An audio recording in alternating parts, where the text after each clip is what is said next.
So welcome everyone, and sorry we were late by a few minutes. I can see from the attendee list that this is a set of people which is highly, highly interested in urban governance issues, a lot of familiar names, a lot of new names that hopefully will also join the discussion in as lively a way as we have every month. It's my pleasure to welcome Kajri Mishra to the talk.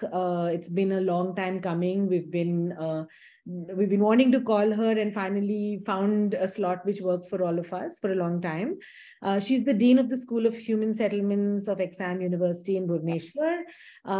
As you know, she's going to be talking to us about capacity building of urban local bodies, a very highly vibrant subject in urban governance and urban planning circles in the Indian context. And I really found it interesting that her talk is about what we can learn from panchayats, which is also a conversation that in the development circle we have all the time about the differences between the 73rd and 74th amendments. So over to you, Kajri. You have 45 minutes to talk, and then after that, hopefully we'll have a very lively discussion.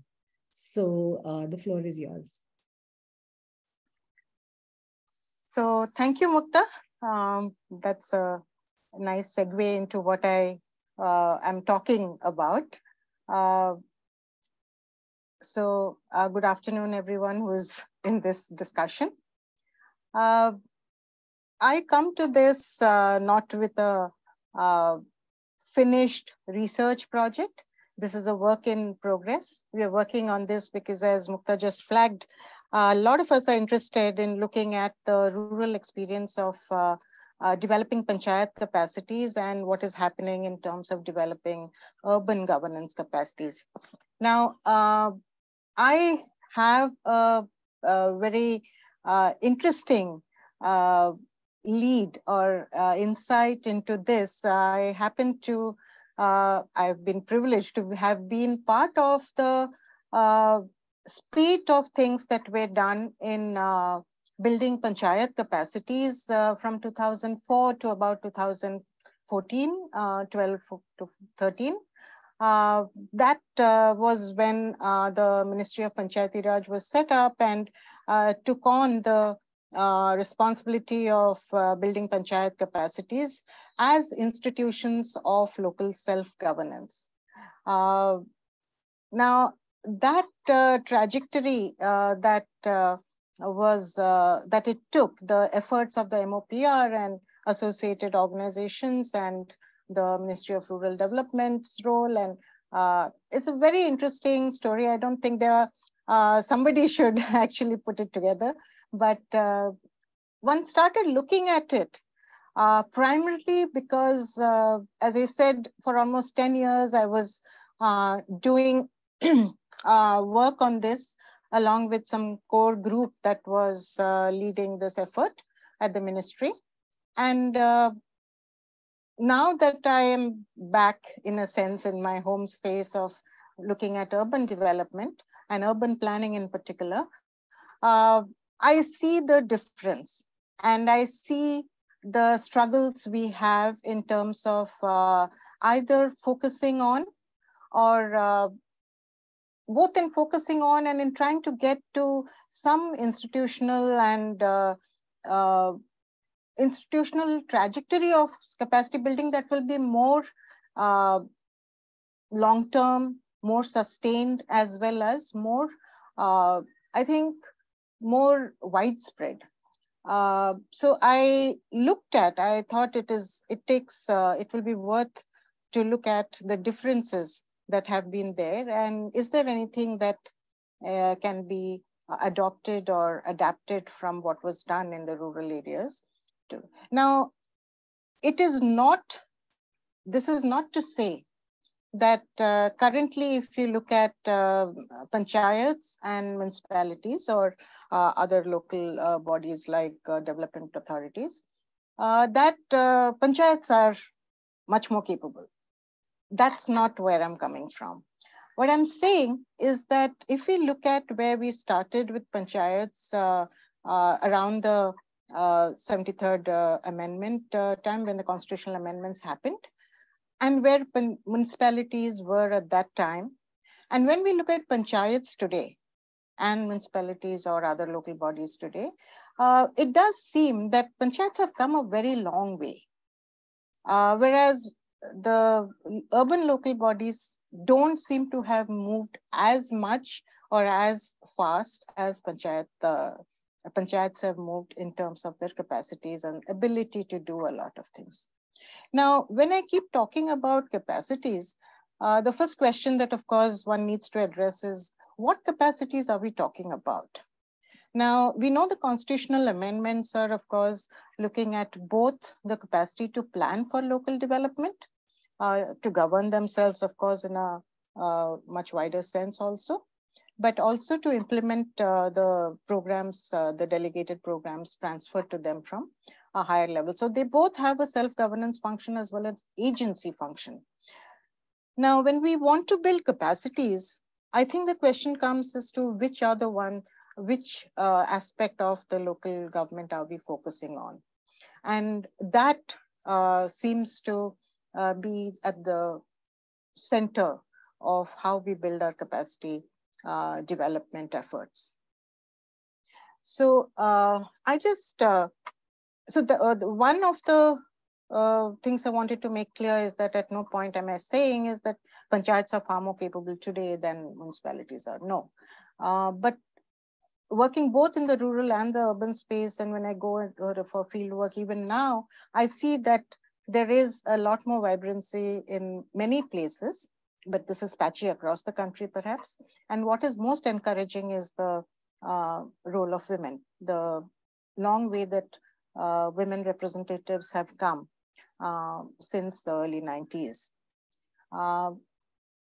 Now, the other thing to look at is the content of what we talk about when we talk about capacity building.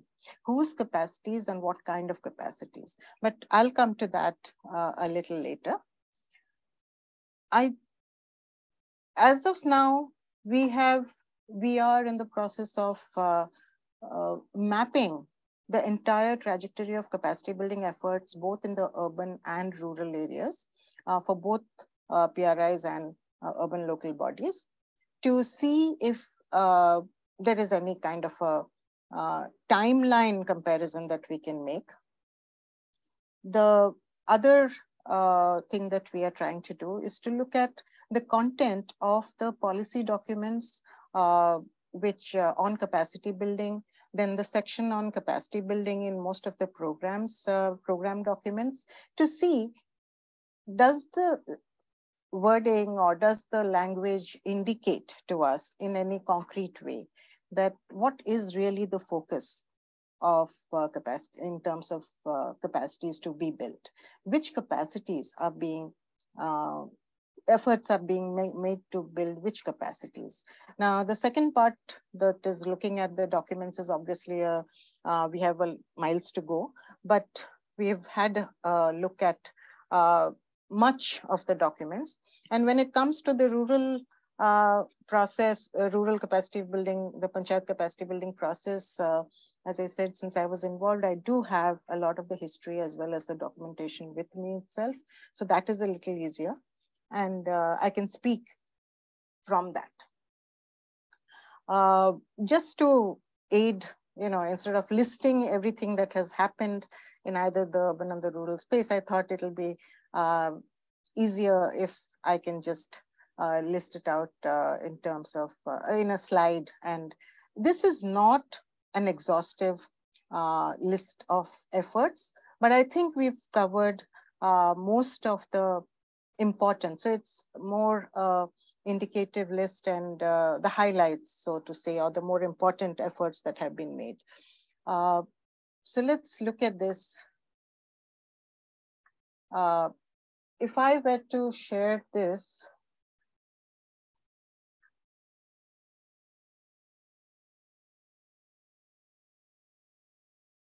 okay. So can you all see what I'm sharing? Yes, we can see it. Okay, thank you.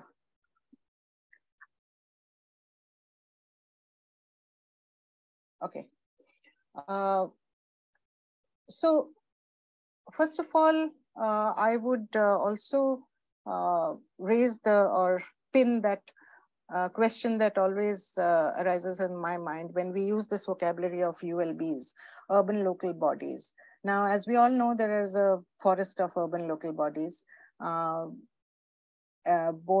the municipal body as well as development authorities, then all the departmental agencies that work on various aspects of urban development, the SPVs of various kinds. So when we refer to ULBs, we refer to all of them.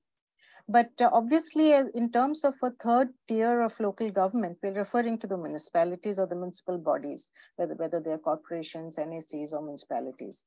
So in large part, the discussion would use the term ULB and municipal body interchangeably, because the focus here for me is the elected body, that is the elected government at the local level, in both the rural and the urban. The difference here is that municipal bodies have a long history as statutory bodies. Even before the constitutional amendments, since colonial acts, many places had municipalities as statutory bodies. They existed in some formal way, whereas the same was not true of panchayats. And there's a diversity of panchayats across the country. In some sense, there were CBOs, recognized CBOs in terms after post-independence in terms of the developmental aspects of work that was to be done.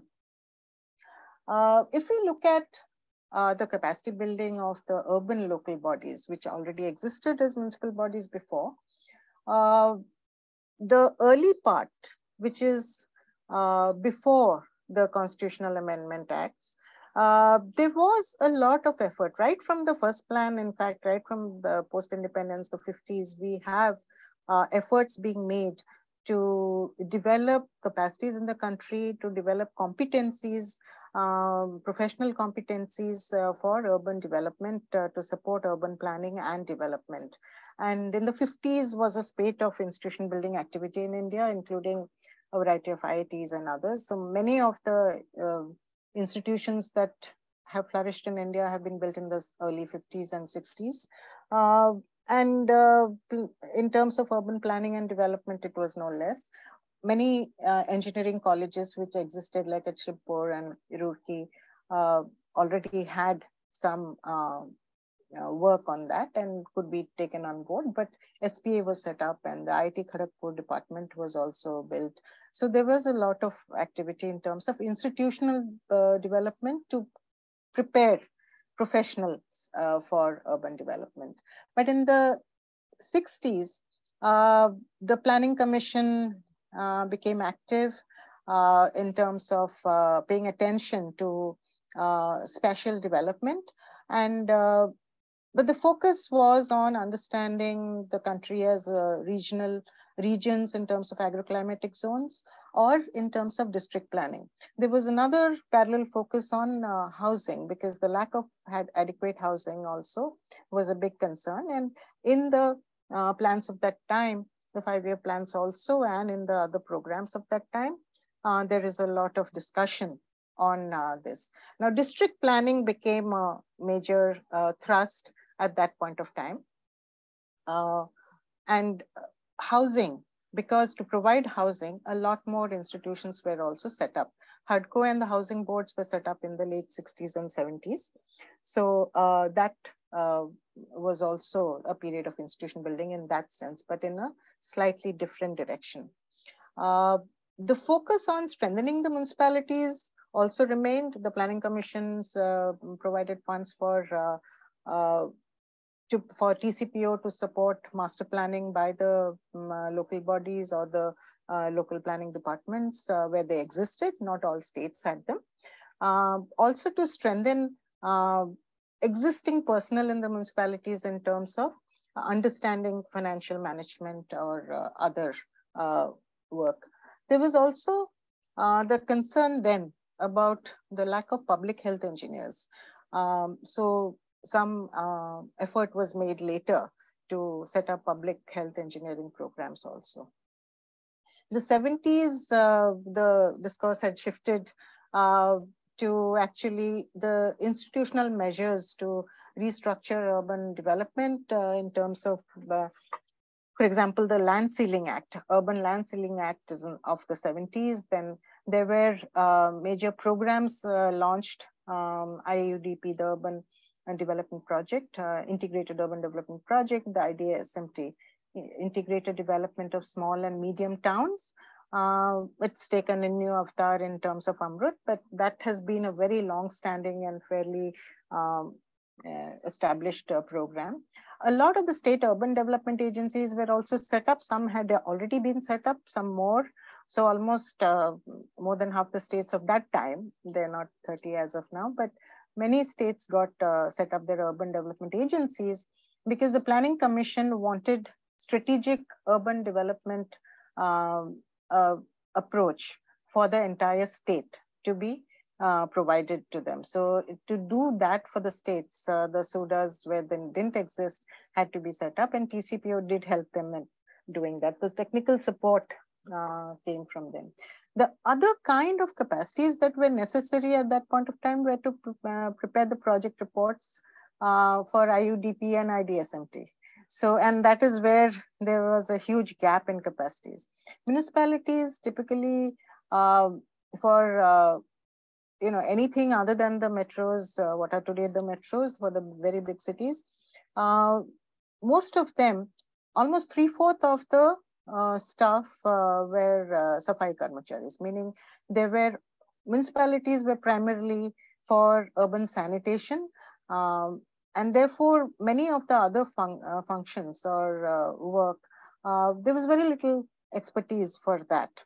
And therefore, when you have to prepare a plan and then develop projects from that for under these programs, the support had to be brought in from either from consultants, or the TCPO helped in many cases. The TCPO was, as an organization, existed even before independence in some sense, but it was the TPO which was set up while Delhi was being planned, but it became the TCPO later. Also, apart from immediately providing the support to develop project reports or to develop even integrated development plans, the training of ULB personnel as existed in terms of how do you go about actually planning or doing integrated planning and developing these projects. That training, some training was provided by TCPO organizations like institutions like Roorkee, today it's an IIT, IIT Kharagpur. I'm not sure if SPA provided any of this training. Perhaps SPA was also doing that. That is something one will have to find out. Then you have a decade when the SUDAs had been set up, but they were not really functional in many places. But it was actually very interesting because in the 80s, the discourse had shifted. The strategy for urban development in the state that was supposed to be developed by each state, and SUDAs were supposed to have the responsibility and get technical support to do that.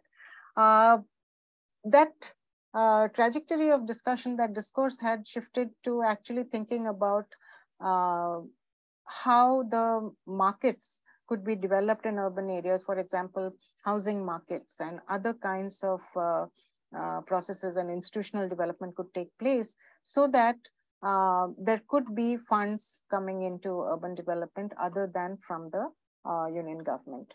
And the 80s, therefore, on one hand, the realization of the poor capacities, and on the other, the shift from the institution of the municipal institution as the body which has to deliver on urban development, to other kinds of mechanisms for urban development. That shift was happening. It was quite in flux, but there were a lot of reports, or there are a lot of reports of that time, which actually, not just reports, but a literature of that time, which reports the very poor capacities of municipal governments of that time, and their inability to actually do this, both in terms of funds, so financial issues as well as expertise issues.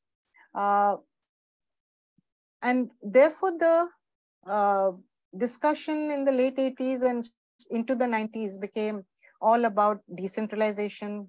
How do you build financial autonomy, or at least partial financial autonomy for municipalities? The whole question of property taxes, financing through market instruments, partnering with private organizations for infrastructure development.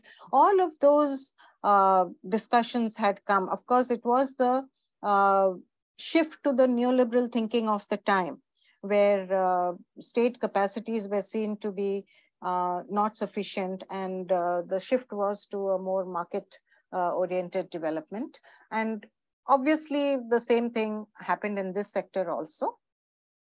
But in the 90s, of course, therefore, the IDS SIMT was also revised, but the first municipal bonds were floated in 97, 98. 97, I think, was Bengaluru, and 98 was Ahmedabad. So you can see from the literature, and you can see from the kind of reports and things that were being done at that time, that there is a shift away from focusing on how do we build local government capacities or municipal capacities. And the emphasis was not so much with building their capacities as to getting capacities in order to, for them, the locus of the work was still through the municipal body or the state government, but it was external capacities which were supposed to be brought in to do this. Of course, the big work of the time, or the first major focus on capacity buildings, very substantive focus on capacity building for urban development. And I emphasize the term of urban development. It was not so much in terms of urban local governments or urban local bodies, but overall urban development. So the first report of the steering committee on urban development was set up by the Planning Commission in 2001. It discussed the whole question of capacity building in great detail. It was specifically focused on that. It did touch upon the question of strengthening the democratic structure and collaboration with CBOs, collaboration with private sector, but it was more looking at the entire capacity building effort in terms of how do you develop the urban area rather than an institutional development of a local government. Now this, if in 2001, it was almost 8 to 9 years, 10 years after the constitutional amendments. So despite the major shift in terms of the standing of the municipalities by granting them constitutional status as a third tier of government, despite that, the focus on them, on their governance capacities is not very substantial even in that report. There is, as I said, a wider focus on looking at urban development as a whole and the role of the municipality as one of the organizations which will. Now, in a sense, that is quite consistent with the kind of the numerous organizations that were playing a role in urban development. As I have mentioned before, the housing boards, the SUDA, the PHED departments of the state, various kinds of bodies which actually were engaged in doing what was necessary for the city or the town. And therefore, the municipal body, while acquiring the status of a local government on paper or as per constitutional amendment, somehow that focus on building its governance capacities had not become a major concern at that point of time. The one concern, however, was the fact that the states were not devolving the functions that were supposed to be devolved to the third tier. And the discussion around how do we incentivize the states to actually devolve the functions to the municipal bodies was the question. And JNURM, to a large extent, even if we read the original documents or the original notes on that, we do know, and those who have been part of the discussions also report that there was this concern as can JNURM be, can this program be used also to incentivize state governments to devolve, because there were conditionalities attached to the funding under JNURM. And in order for that program to succeed, in order for the project documents and the DPRs to be prepared, there needed to be strong competence in the local body. But it didn't already exist. So JNURM had done two things. One is provided funds for capacity building, but it also enabled outsourcing of the work under this program, of preparation of the CDP, the DPRs for each project. The funds could be also used for that. However, what it did do is it built the institutional capacities of municipalities to some extent. There are states, like for example, my state, Odisha, actually transferred almost all of the functions that were supposed to be transferred. It remained on paper, but all the notifications do exist. And that was the basis of actually rating Odisha as #1 in urban governance by the Praja report last year, or 2 years ago, because they did look at the documentation and saw that actually all the functions were transferred as they should have been. At the same time, though the functions were transferred, obviously not all of them were actually activated, or rather the municipality didn't actually perform most of the functions. In order to help them develop the capacities to do that, both program implementation as well as any other governance activity, like for example, raising property tax, collection of property taxes, which was in focus at that point of time. The other issue was of accounting. Municipalities did not have, they were not considered an entity and never had double entry accounting. But once they are a local government in themselves, they could do that, but there was no capacity in-house. So UNDP had one of their thematic programs was capacity building for decentralized urban governance, in which in 4 states, some 16 ULBs, they tried to build these capacities. And extensive training on accounting, extensive training on DPR preparation, all of that was done during that time. However, it was 16 ULBs. So as a pilot, it probably was very, at least the reports, the review reports of that time say that it was fairly effective, but it was only 16 ULBs. It was not across the board. In 2006, actually, again, the experience of JNURM in terms of, because JNURM was a demand-driven program, if states could develop the CDP and develop the projects from there, then they would get the funds for it. But many states were unable to actually use the funds that were due to them because of these lack of capacities. And therefore, the whole thing of building their expertise actually started taking a larger space in the discourse, and that we simply have to enable some more of capacity building. Where am I?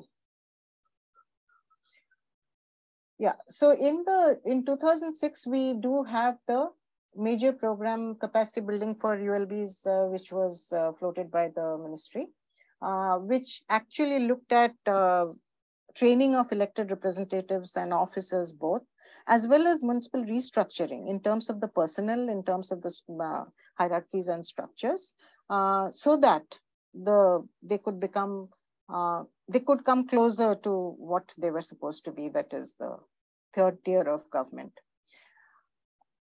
This was emphasized again when the second Administrative Reforms Commission actually submitted its report, which it focused a lot. The sixth report was on local governance, and it focused heavily on the lack of capacities and the approach to capacity building that had been done, whatever had been done so far, training by the TCPO or under the UNDP program or whatever had been done, it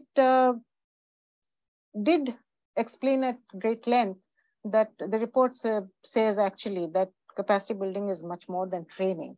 And it emphasized that you must focus on organizational development and institutional development as much as on individual development. So training can address that, but more institutional, so structural changes are necessary. Organizational changes are necessary, and that's what they addressed. And they also emphasized for the first time that the state finance commissions must finance capacity building efforts. And that again, the experience of JNURM as well as this both drew attention. Thereafter, it started getting more attention, of course. In the 11th plan, that is 2007 to 12, that period, we have the World Bank capacity building for urban development project, which gave support to JNURM and IDSMT work. It also did give support to ULBs for a lot of the functions that they were supposed to undertake. The focus then was again for better financial management, for raising property taxes, improving their collections. Those kinds of efforts were doing. And the whole success, the municipal floating of municipal bonds by some cities by then had also attracted a lot of attention, and the hope that municipalities will become capable of that if their capacities are built over time. So there was this, if you read the documents of the time, there is this flavor of, there is this expectation that municipal governments can start really functioning, become very viable and function very well with some support. So the Planning Commission, in preparation for the 12th plan, 12th five-year plan, actually set up the working group on capacity building, and there was a high-powered committee also, which gave a report. In their review, they say, there's been a lot of work on building municipal capacities, but it has little impact. And the impact is low because it's either on specific components or tasks or specific skills instead of organization-wide development.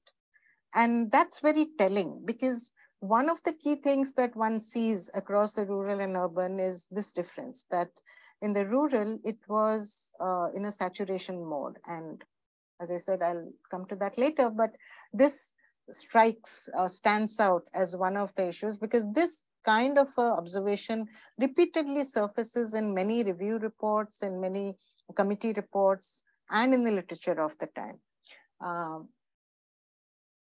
Then in 2015, their Niti Aayog, the Planning Commission had changed to Niti Aayog, and they did an assessment of ULB capacities with the NIUA. And NIUA also then became kind of a nodal agency coordinating CB efforts, not so much the TCPO anymore. And this function of NIUA has grown since then, as one can see.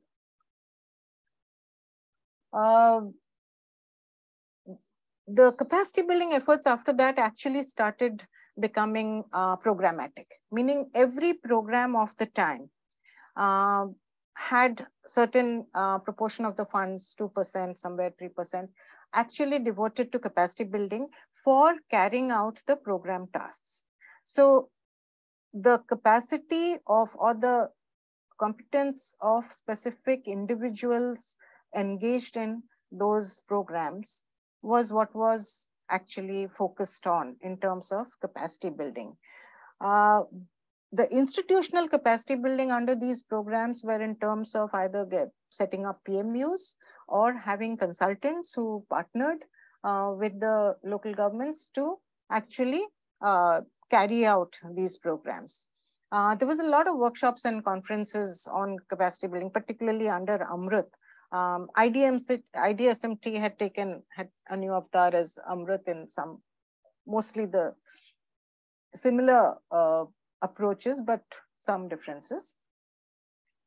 And then the Ministry of Housing and Urban Affairs, they actually set up an integrated capacity building program across all kinds of programs, the verticals that it had, the Swachh Bharat Mission, the Urban Livelihood Mission, the Housing for All, Awas, Pradhan Mantri Awas and Hriday, all of them, they all had some funds, and the whole idea was that states could use these funds in a convergent and integrated way to think about more holistic and more sustained capacity building. But again, it was not necessary that the in-house capacities of ULBs were to be built. Augmenting those capacities with, as I said, consultants was definitely one of the ways in which this was envisaged and did happen also.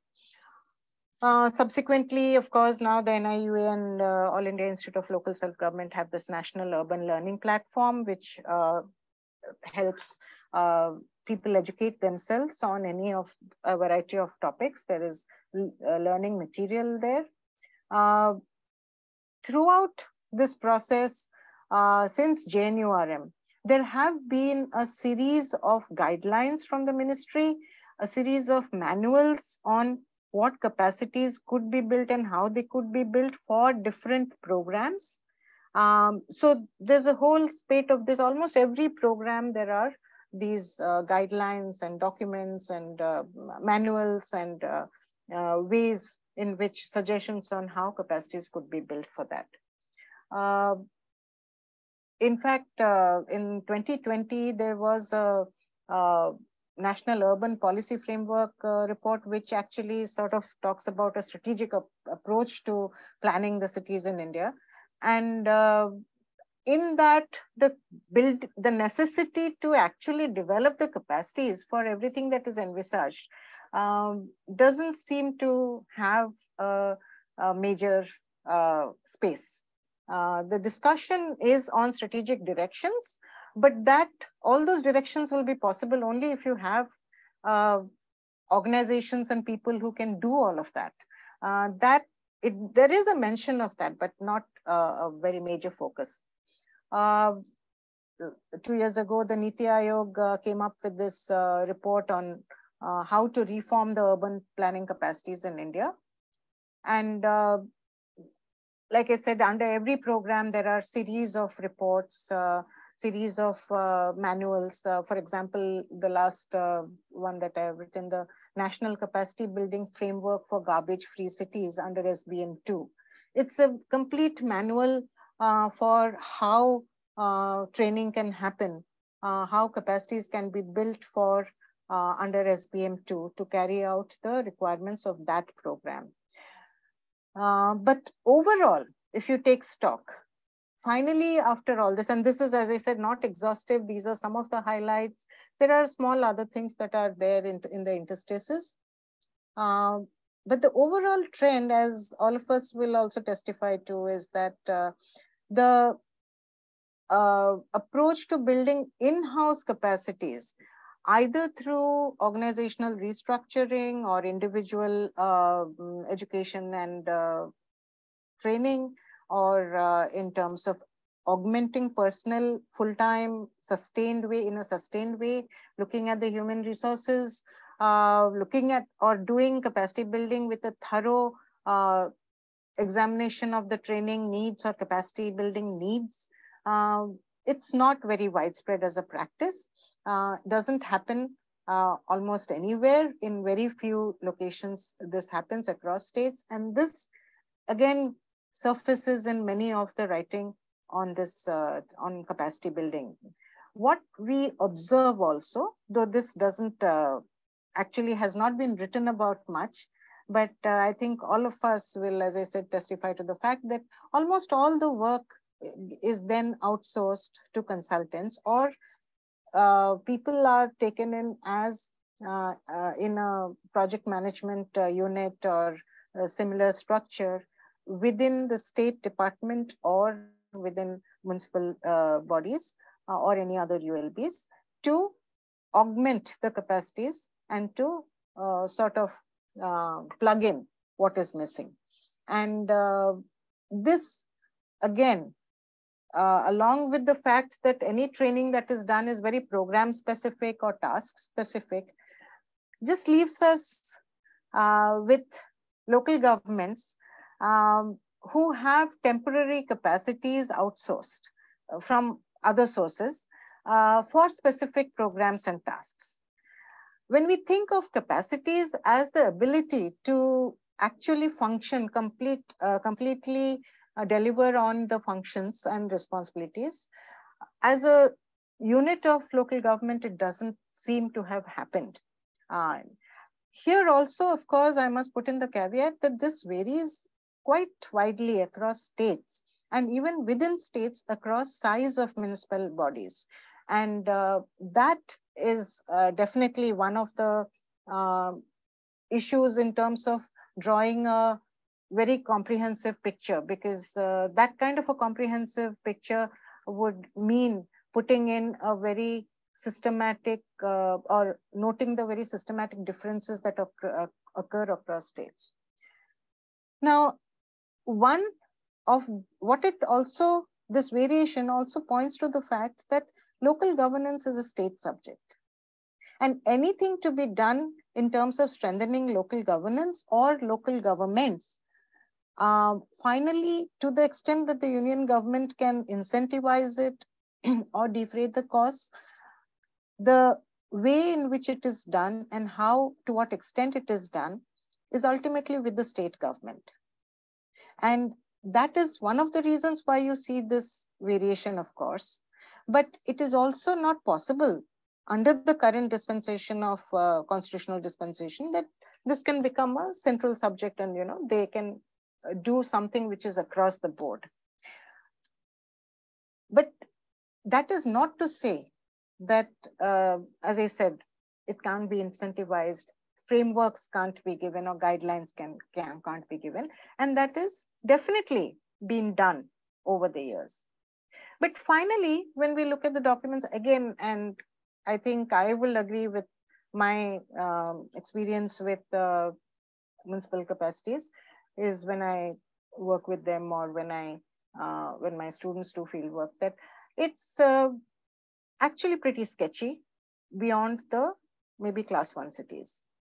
And even in the class 1 cities, it depends on which is politically more important, which are centers of power, rather than either, of course, industrial power or political power, rather than by size, of course. So that variability is not just because of size, but it's not just because of the fact that states have the say in terms of what is done, but also in terms of the, let's say, public attention or focus in terms of the demands, or in terms of the need for infrastructure for a state to showcase. This tendency also is highlighted by the whole idea of the current competitive atmosphere for competitive setup for cities to actually get funds or attention or prizes and publicity on their achievements. So it's become individual cities rather than urban local governments as a body, as a set of bodies in a state that need to have something in common, some essential features in common. And therefore, that variability is only accentuated. Having said this, now, if this is the picture of urban, and we are left finally, there's been no systematic review of the existing state of capacities of municipal bodies or local governments, not in a detailed way that we can really say that, well, there doesn't seem to have been much improvement since early days or since 3 decades or something. But definitely capacities are lacking. This is something that is quite often reiterated by both practitioners, observers, policymakers also, and academics. So you find that across the board. Okay. But now let's look at what was done in the rural areas. And I think that will show up some of the, now I know the rural process much better. So I'm not going to show you a list only, but I will also talk about some other things. Like the municipalities, unlike the municipalities, the panchayats did not exist in a statutory form till the constitutional amendments. But nevertheless, they were a substantial focus for rural development. And the local panchayats as CBOs in any form actually became the nodal bodies for local development in the village. And till the late 70s and let's say 70s and 80s, when there was a rise of civil society NGOs who also got into villages to do help in development. So there was in the 50s itself, right after independence, you have the community development blocks and panchayats as CBOs being the nodal agencies. But right away, there was a focus on how do we build capacities of the block level personnel. And that became the most important difference, I think. Right from the beginning, there was a focus on what was needed at the ground level and how do we enhance their capacities. And that's where institutions were set up in the late 50s, which eventually emerged and turned into the NIRD, National Institute of Rural Development, in the 60s. So there was a apex institution which was exclusively for building capacities of the people engaged in village development. It was not local governance at that point of time, it was village development. And again, like I said, in the 60s, there was this focus by the Planning Commission on district planning, and the Planning Commission guidelines of 1969, it's very interesting to look at it. Actually, it talks more about the village development than it doesn't actually address much on terms of urban development or urban planning. Not surprising, of course, given the population was mostly in the villages. India lived in the villages at that time. So not surprising, but that's how it was. By the 70s, the institutional setup for capacity building for rural development had grown quite substantially, with state institutes of rural development being instituted across states. Some already existed, others were set up. And by the 70s, late 70s, every state had a state institute of rural development. And also in the 70s and 80s, the NGOs were working very substantially in the villages, and there were a large number of civil society organizations which were paying attention to rural development. And in fact, to listen to some of the people of those times, one would think that there was some kind of a rivalry between panchayats and NGOs. You know, NGOs thought that they were the ones who understood rural development, and panchayats were only were corrupt bodies and quite a challenge to deal with them in terms of development. So may not have been unfounded, because panchayats as CBOs were often the elites and gatekeepers. So yes, one sees that there could be some reason for this kind of but also I'm just being a bit mindful of time. I know we started a little late, but how long do you think you'll need? Just to I'll need another 10 minutes. Do I have that? Yeah, no, I think that maybe a little bit faster, the last bit, little bit. Yeah, okay. Yeah, thanks. All right. So in the 80s, as I said, the NGOs were quite strongly working in the rural areas, and the Ministry of Rural Development actually gave them the funds. They could access funds from the ministry to do village development planning, village level development planning they could do. So micro planning actually was something that came up in the rural area rather than in the urban. 90s constitutional amendment, after the constitutional amendment, during the 10th plan period, in fact, Gram Panchayat development plans, or rather Gram Panchayat plans, were prepared in many places, not across the board, with the support of NGOs. Also, the 10th plan mandated training of elected representatives within 6 months of the election. This meant training every elected representative of panchayats at all 3 levels. But whether it could be effected was a different thing, but it actually was mandated.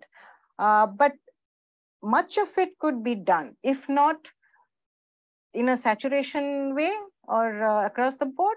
Certainly a substantial level of training was given because the SIRDs existed and every state could do this. The training plan and budgets came from NIRD, from the MORD, routed it through the NIRD. Then NGOs also got into the act of voter education and also supporting candidates for the election and a variety of things. So there was a lot of work around strengthening of panchayats as local governments. During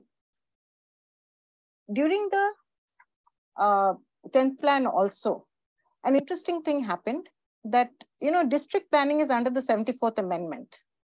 But district planning was transferred as a responsibility by the Ministry of the Urban Ministry to the Ministry of Rural Development. So that became, though it is technically under the 74th Amendment, that is something that the Rural Development Ministry looks after even now. The other major breakthrough, I would say, that happened was that there is the Ministry of Panchayati Raj was formed in 2004. And once it was formed, there was a general understanding, that local governance has to be strengthened for local development. But development, the programmatic development that was a schematic, in fact, somebody said that time that during the time I was involved, that, we are experts at scheming. He was joking, but all these schemes were under the Ministry of Rural Development, and governance, strengthening governance became the responsibility of the MOPR, which obviously was the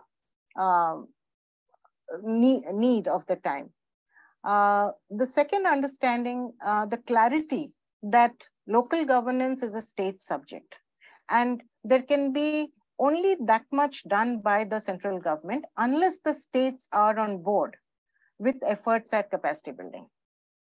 And therefore, between July and December 2004, there were 7 roundtables of all ministers, state ministers of rural development and Panchayati Raj in various cities. And each of them took up one theme of capacity building. How do we go about, the whole point being, how can panchayats be built as local self-governments?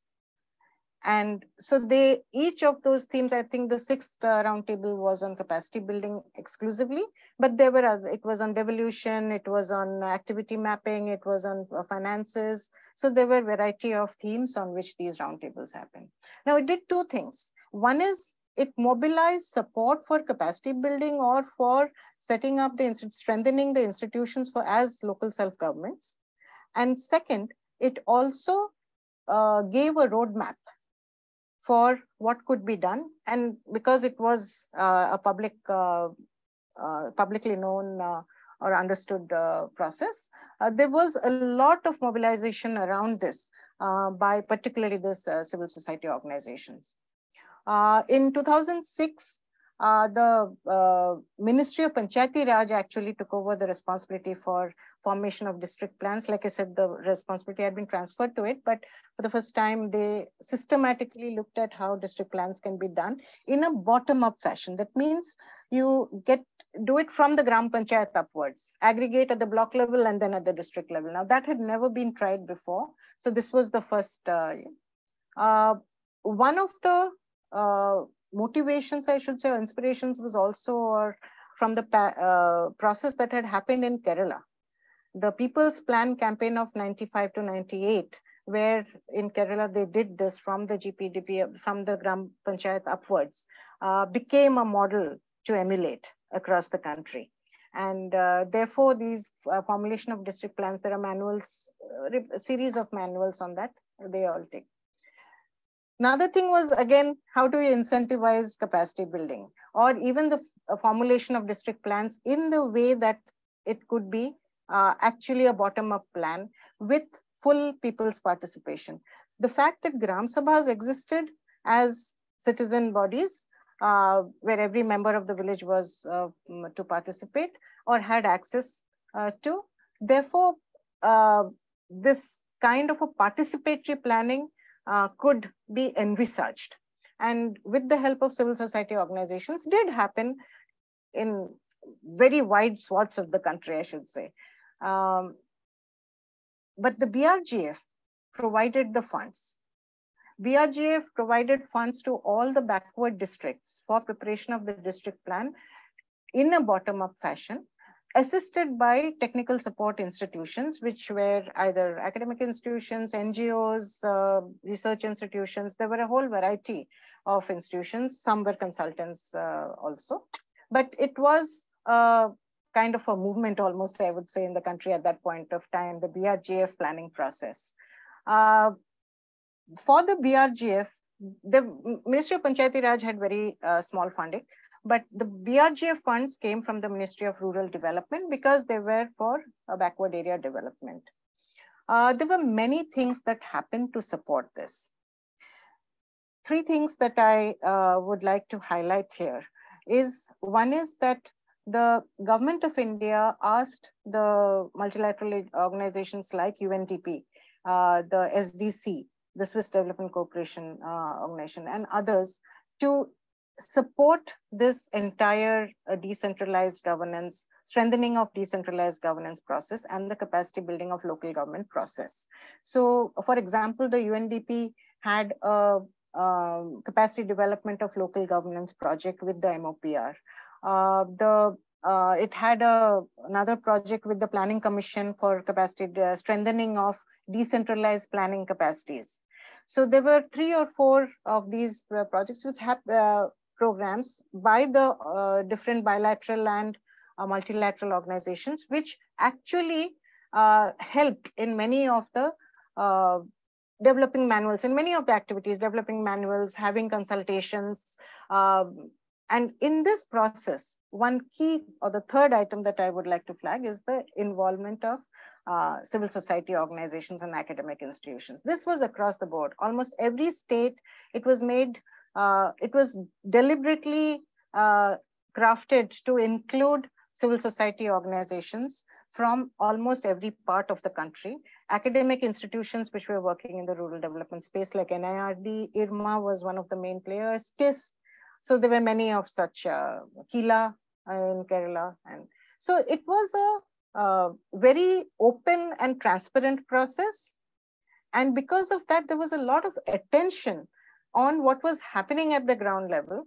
And therefore, any of the programs like BRGF or any other programs that mandated decentralized planning actually had to happen because of the public attention on it.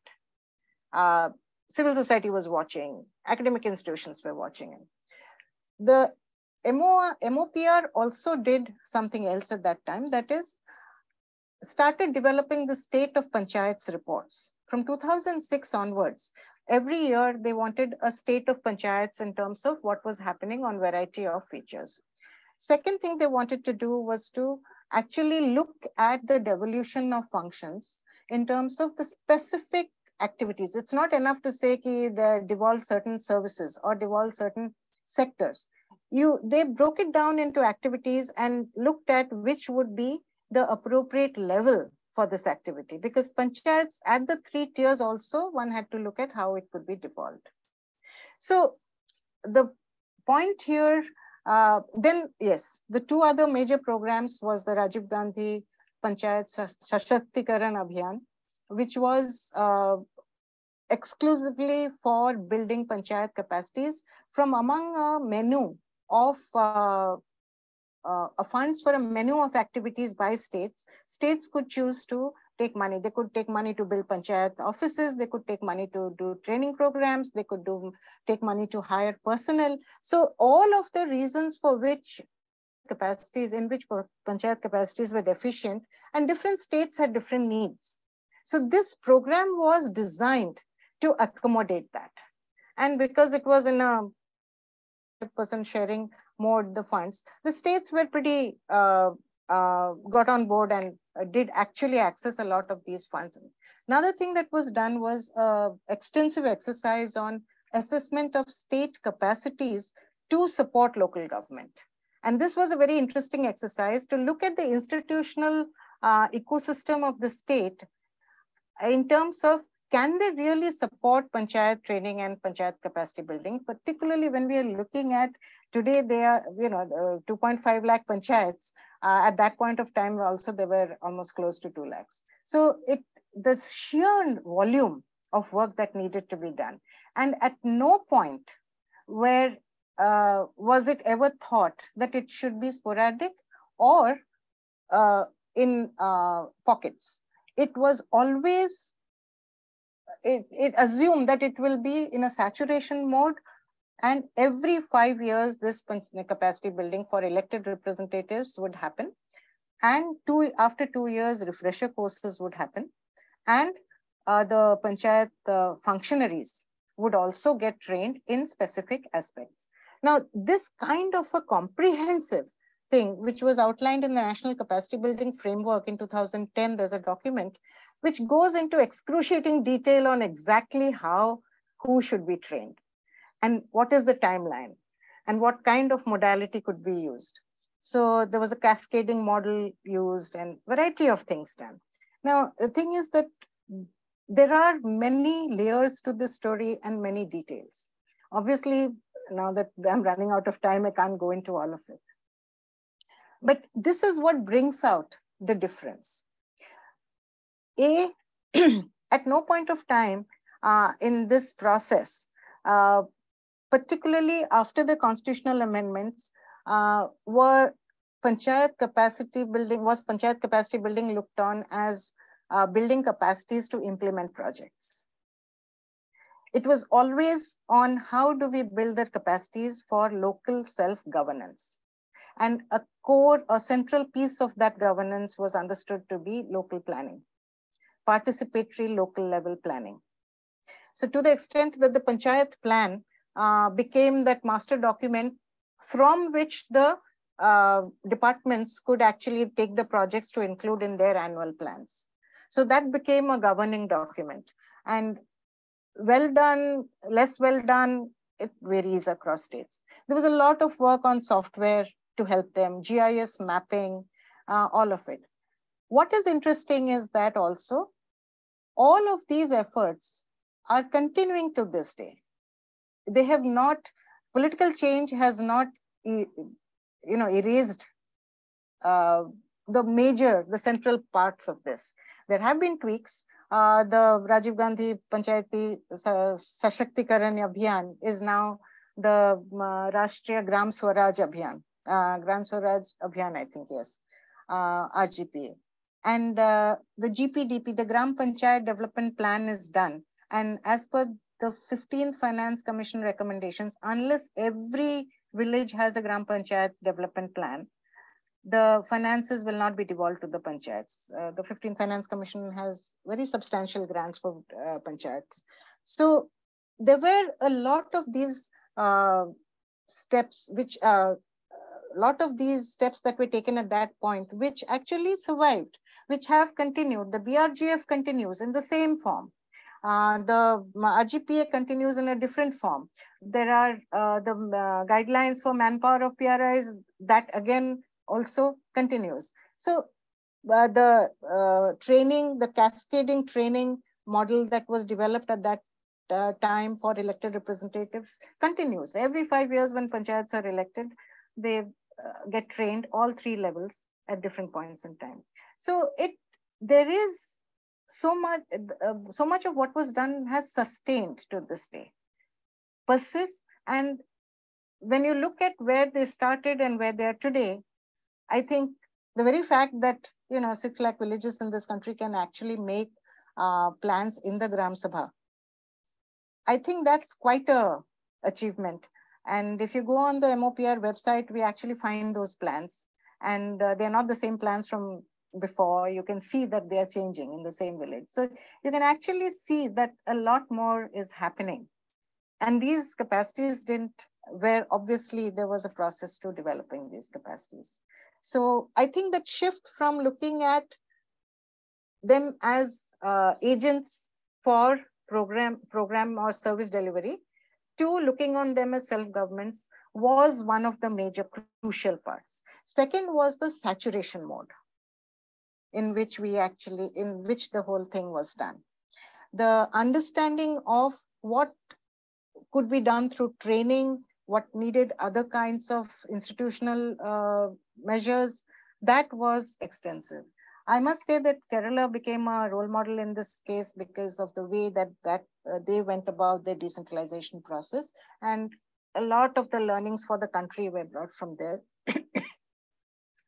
And it still survives. So I think proof of the pudding, as we say. So it seems to have worked. And there is another story about Panchayats and SHGs today, but that's, like I said, another story. But in terms of looking at what we are missing in terms of urban capacity building, urban government capacity building, I think there is some things that are pretty evident from the rural story. But to what extent it can be transferred, we are in a different political context today. Urban areas are obviously not the same as rural, but to what extent they are transferable will have to be thought about. And what it takes to transfer them is another thing. Is it only about political will, or is it also about the financing and other things? Because there was a lot of funds allocated for capacity building of panchayats during those 10 years that I can think about. And incidentally, at that point of time, there were no CSR funds. So this had to come from the government or from international organizations. So I think that's it. I think it's over to you. Thank you, Kajri. Do you want to unshare your screen? Because I think then we can start bringing people. Oh, sure. It's still on. Thank you so much. So yeah, I mean, everyone who's listening, thank you for staying with us. And it was a fascinating sort of take through, sort of a journey through time, both on the rural and the urban side. I learned a lot. Anybody who has questions, you just need to raise your hand and we can invite you into this discussion. And I mean, I can enable you to ask your questions yourself. And of course, the question and answer and chat boxes are available to you as well. I can see a lot of friends here who would have questions and who must be mulling over the contents, the rich contents from today's talk. So I'll urge you to ask. Meanwhile, I think Stephanie has sent, she's kicked us off just before she left with 2 questions on which are sort of into different directions. The first question that she's asked is on the main determinants for the fact that progress of capacity building in ULBs has been patchy. So what's your analysis of those determinants? And the second is, what have been the evolving contents of capacity building, and what are the aspects of capacity building that have evolved over time?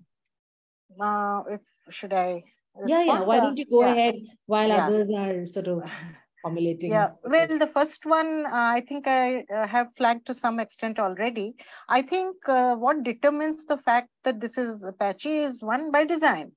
By design, we do pilots in certain cities, or we aim certain programs for a certain kind of size or level of cities. So a lot of the capacity building efforts are not meant or designed to be in the saturation mode. So that is one. And the other facet is also the fact that it is programmatic. It is very specifically based on raising individual skill levels and understanding of delivery or implementation of certain specific programs. So it is not about For example, I would say in the rural capacity building effort, one of the main foci was definitely the fact that, and it's a little rude to say this, but one of the very senior officers of that time, who was one of, really a great leader in doing this, he said, he told me, why do you always refer to training? I'm sure you'll train your dog, but I don't want to be trained. I need to be educated. And I was taken aback. I think he had a great point there. He says, we have to build perspective on what is local governance, because at that level, that has never happened before. The mindset is different. A second thing that had happened is the understanding of how things operate in government. It was a great thing that the MOPR took the lead, but it had, for consultation, it had a lot of other people, but because they took the lead and they could explain that it's not enough to train the person who is actually implementing, because he will come to this, he or she will come to this training program, learn a lot, be excited when going back, but then their boss doesn't know exactly what needs to be done, and there may not be a conducive situation in which you can actually put it into effect.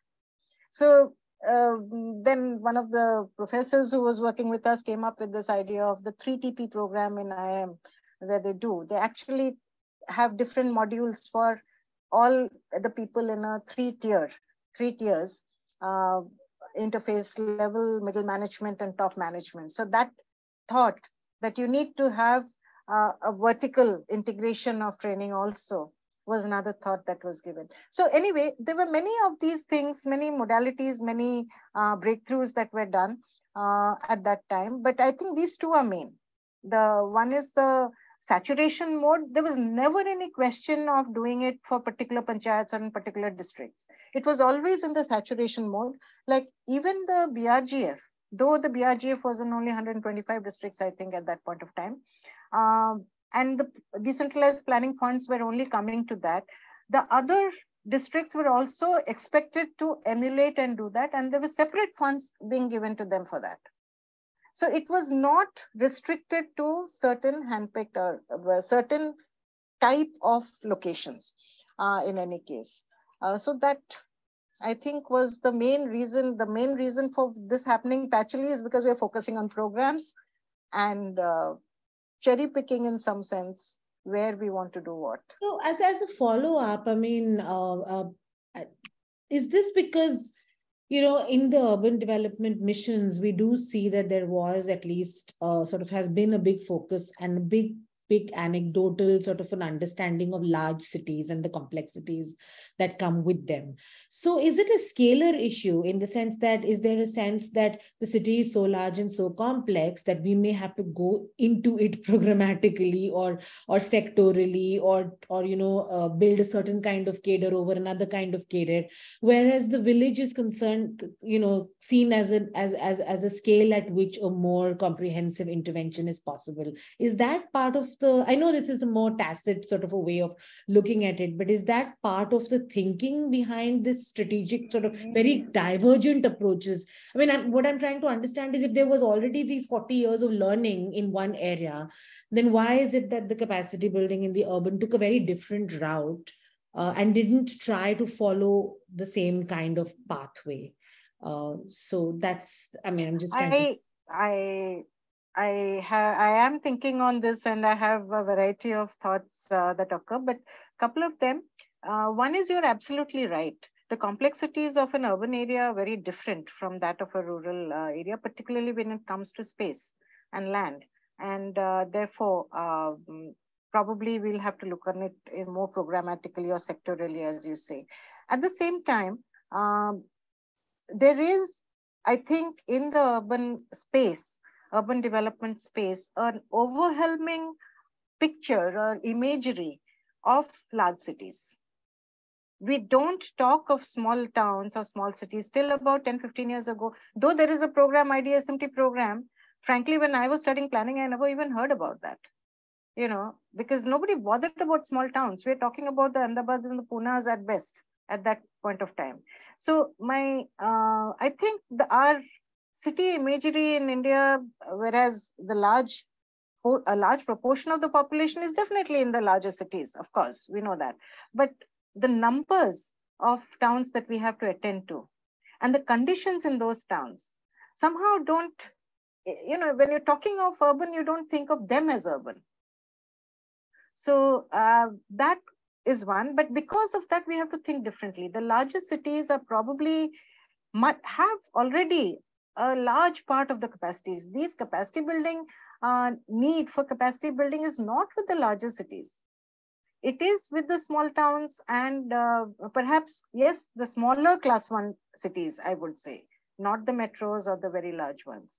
So that kind of a stratification could be thought of. But definitely when you come to the medium and small towns, I think the conditions and the approaches could be replicated to a large extent.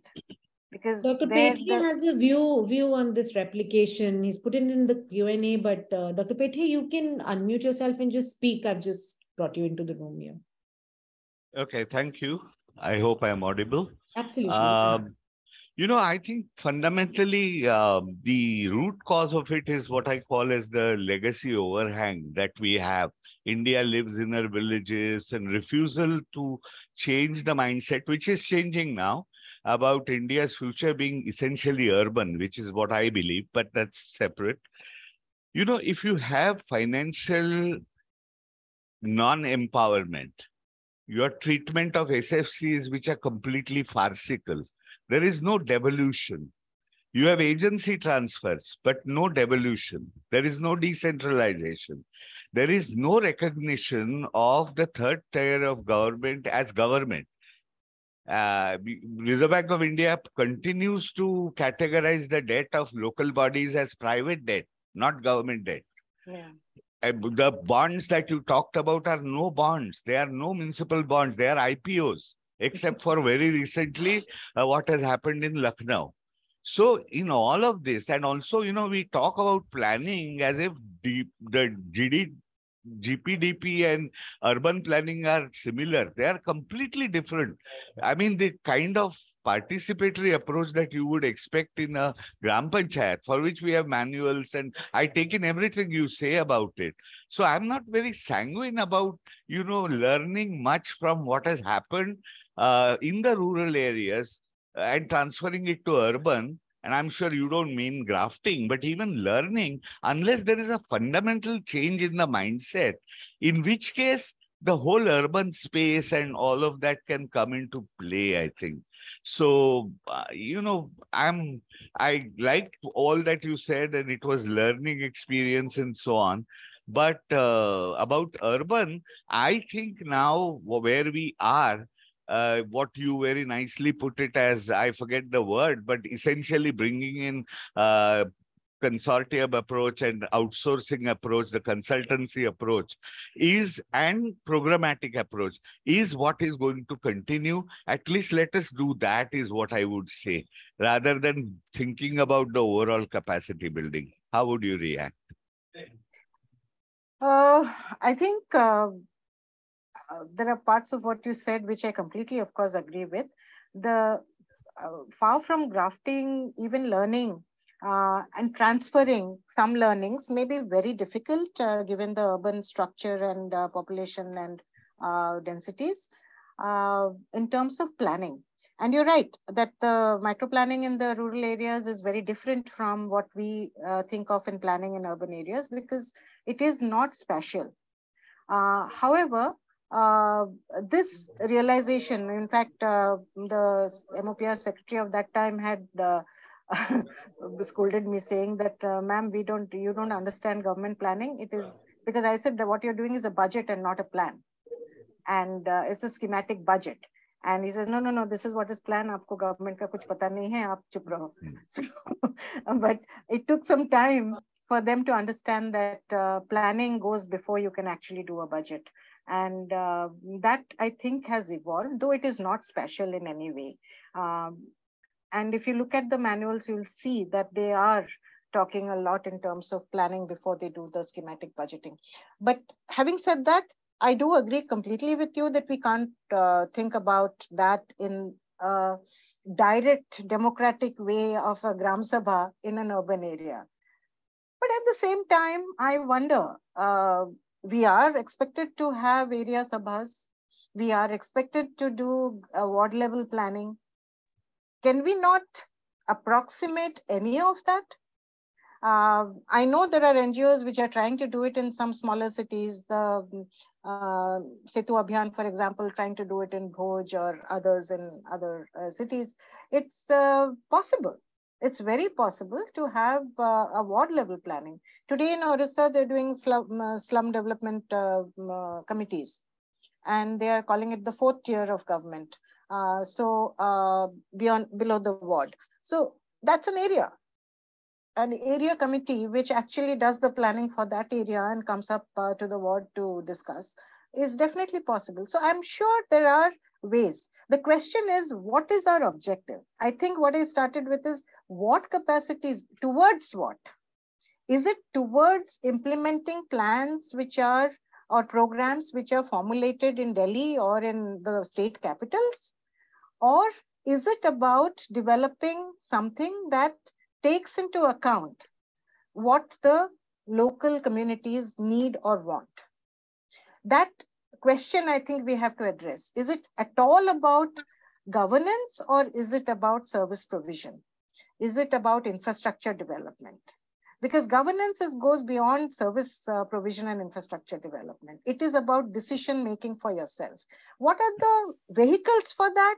Well, probably not a microplan like the GPDP, but we have to think about it. And if we agree that, yes, municipalities are institutions of local self-government, then we will look at capacity building very differently.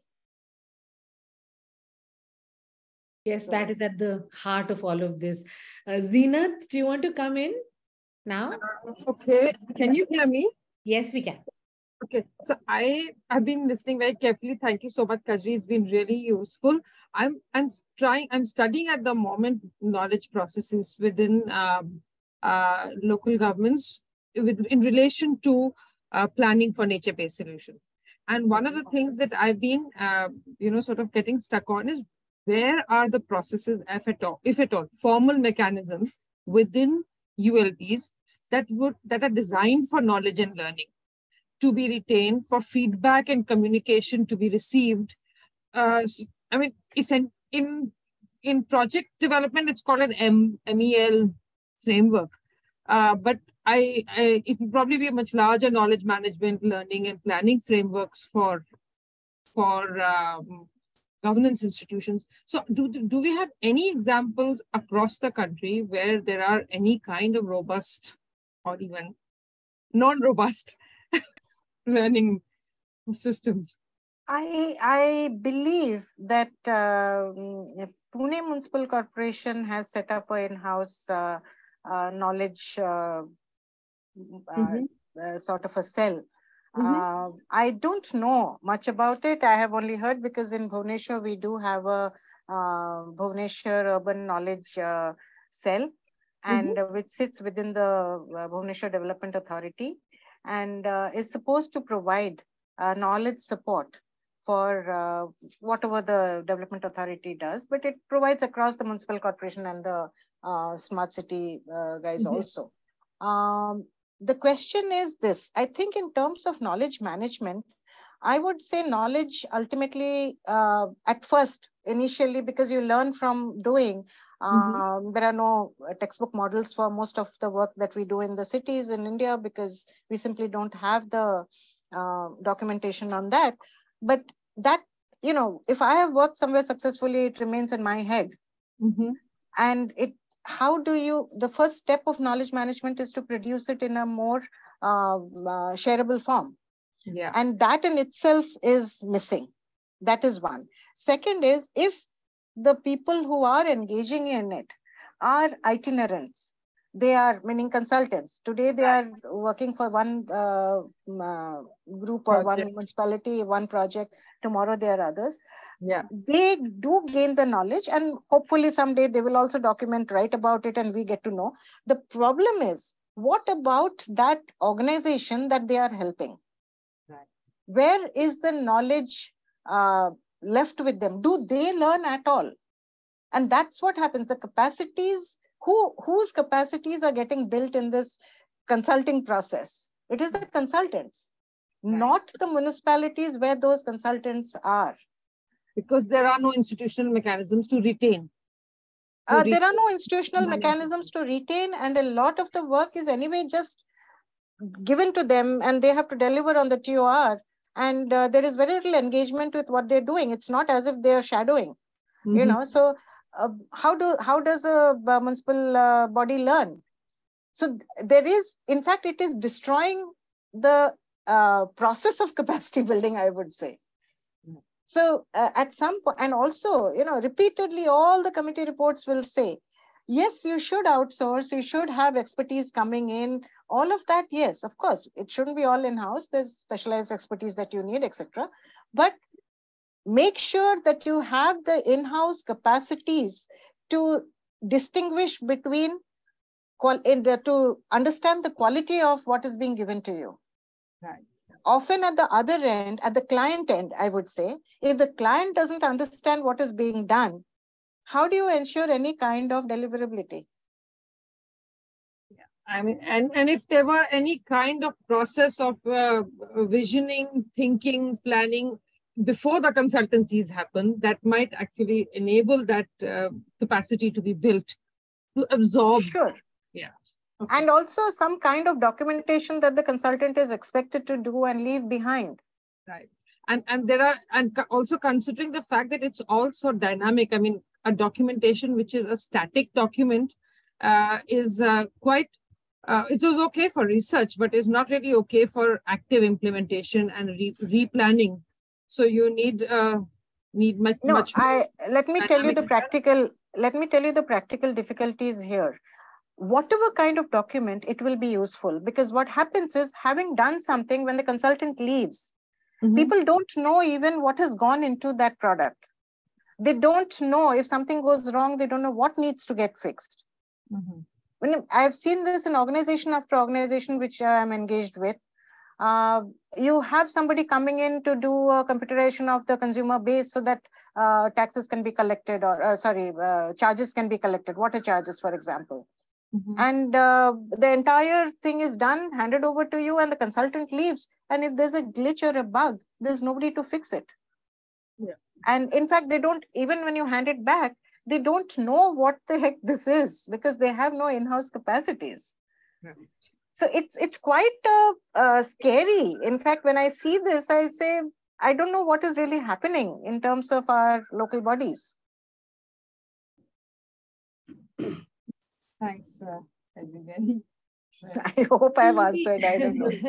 We have a question from somebody who's anonymous in the question answer box, which is sort of, he's taken the forest context, and the person asks, in the context of program-led development and self-government, forest landscape is not autonomous. Many interventions such as ecotourism and tiger reserves of India have implications for local participation. One strand in capacity building, but the major hurdle in recognizing any kind of civil society which may struggle to get recognition. So the question is how different actors in the governance of forest landscapes, where some programs such as ecotourism is existing, can win over the struggle to actualize self-government. Who are the important actors in this particular case? It's fraught. So, do you want to respond to that? And maybe we can also get Pushpa in, and she can ask, and you can take both questions together. Is that okay? Yeah. Pushpa, please. Hello, Kajri. Thank you very much for that very broad brush comparative assessment of capacity building programs in urban and rural areas. I'm more familiar with urban area. So my questions would be limited to urban, but I would say in the beginning that you cannot separate governance, infrastructure development, and service delivery. They are separate, but so closely interlinked that one should not look at separately. So that's my first thought. Secondly, there were a lot of discussions alluding to decentralization to panchayats, lack of decentralization in urban areas, even after 74th Amendment. In urban areas, during our interaction with state governments in the last 30 years, we have come across examples when states are reluctant to decentralize to cities, as cities are powerhouses. They have money, they have important people, they could almost challenge the state power. And yet we have expectation of decentralization, devolution of powers, both functional and financial, from states. So how do we resolve this dichotomy is my question first. Second, second, hold on. Tough questions. Well, not so tough. I'm sure you would respond very well. You have a lot of experience.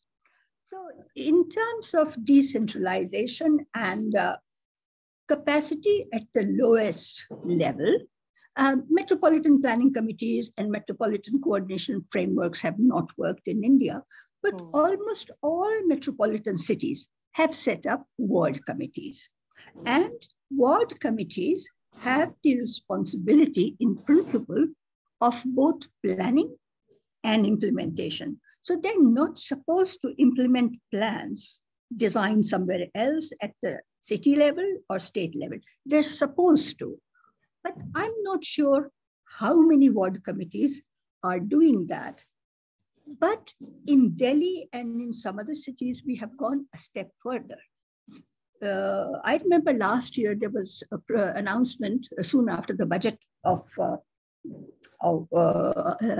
not budget, it was mid-year budget review, that Kejriwal announced that not only RWAs will have responsibilities to take up small urban management and services functions at the local level, but there was a budget allocation for them. There was money given to not only ward committees, but RWAs. And small functions like cleaning of drains, desilting,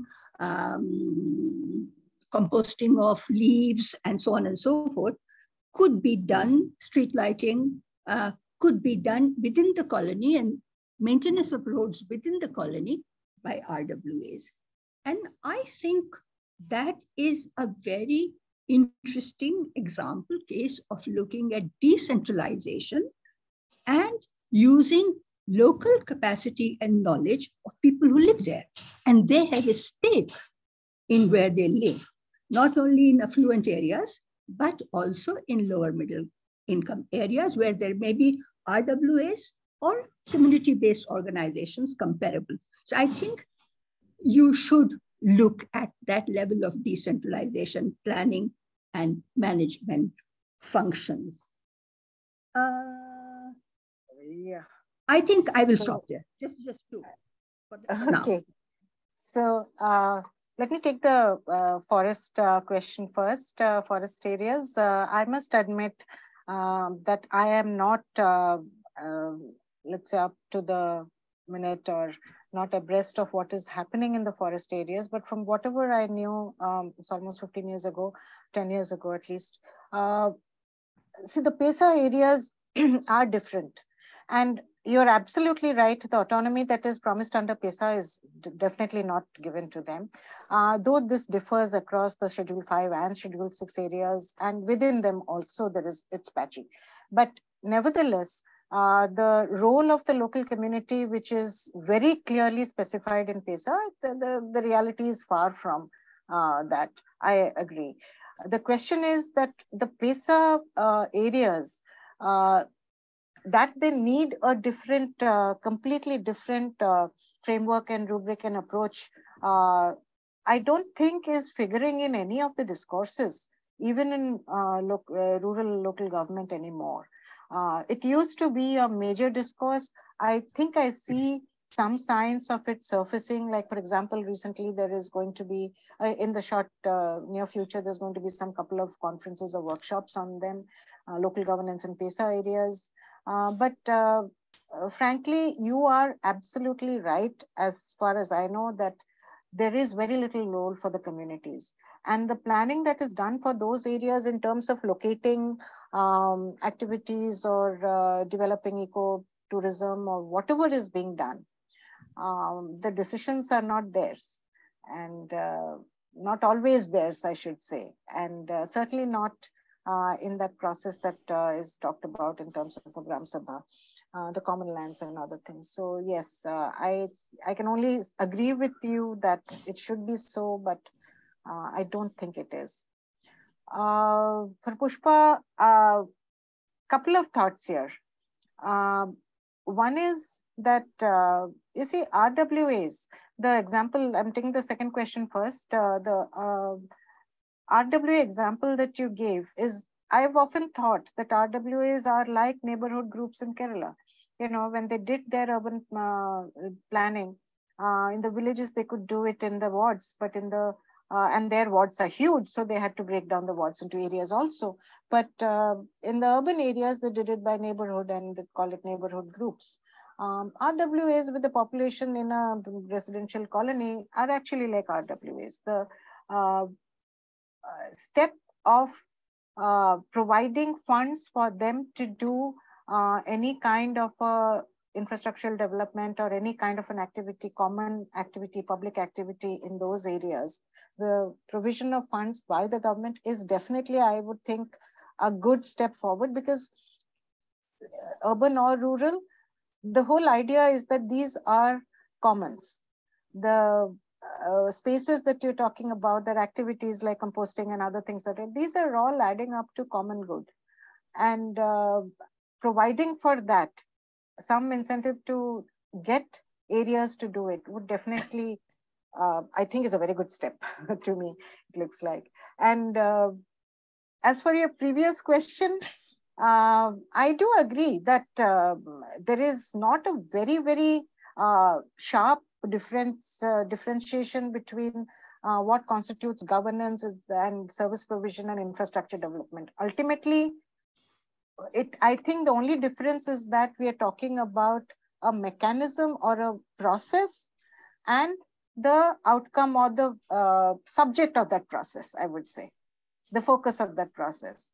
Governance ultimately is about the process of going about doing the service provision and infrastructure development. And that's what we are referring to, which means the entire functioning, the coordination mechanisms, the decisions that are taken and who takes those decisions.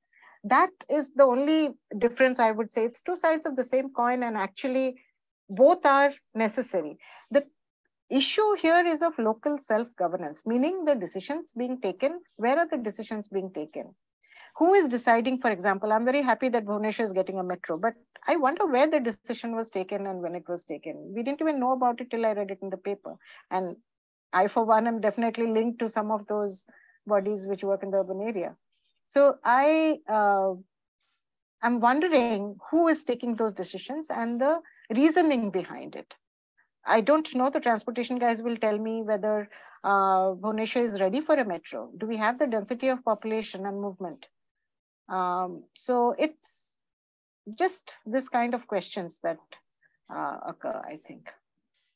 Okay. Lipika, do you want to come in? I think your question is sort of linked with what Kajri just, her observation towards the end of her response. You can just unmute yourself and ask.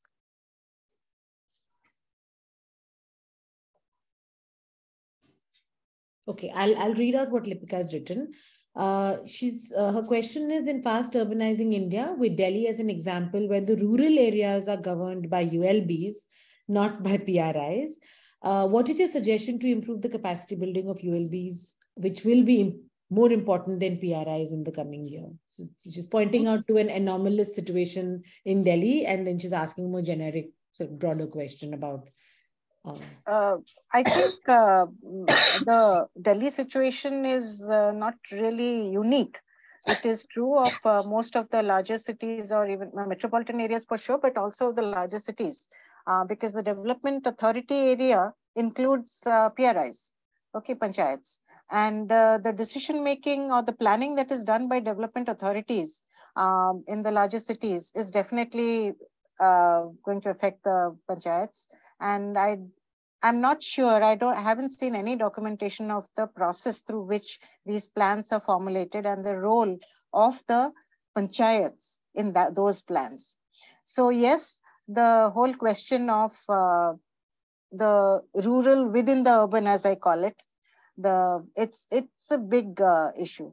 This actually a allied issue is the rapidly urbanizing villages, where you have now pockets of villages. In fact, the Rural Mission was going to take care of that, where there is definitely a need for treating them as urban in many ways, but that's not how our systems are structured.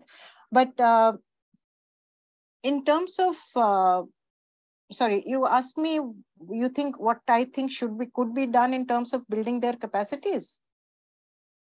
I think that's what she asked, Mukta, right? Sorry, you are muted. No, you're right. She's asking. Yeah. So. Are you asking about ULB, the capacities of the urban body, ULBs, or ULBs? ULBs. Well, ULBs to take on board the requirement of the rural area. I'm not sure. I mean, I don't think. See, in most cities, the urban local bodies don't plan.